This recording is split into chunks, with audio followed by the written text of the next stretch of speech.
หาผลหมากรากไม้ประทังชีวิตก่อนที่ดนัยเทพจะชวนใบตองให้กลับไปอยู่กับเขาในหมู่บ้านใบตองซึ่งนั้นก็คืออมรินทร์เทพธิดาก็เกิดความลังเลใจแต่ด้วยความรักและลุ่มหลงในตัวดนัยเทพนางเทพธิดาแห่งพงไพรก็ไม่อาจปฏิเสธได้ทั้งคู่เดินทางมาถึงหมู่บ้านตามปกติใบตองต้องอาศัยร่วมกันกับมนุษย์แน่นอนว่ามนตรา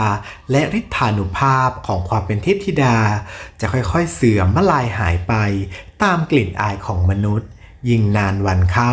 ใบตองก็จะได้ซึมซับกับกลิ่นอายมนุษย์ไปเรื่อยๆมนตราที่นางเคยมี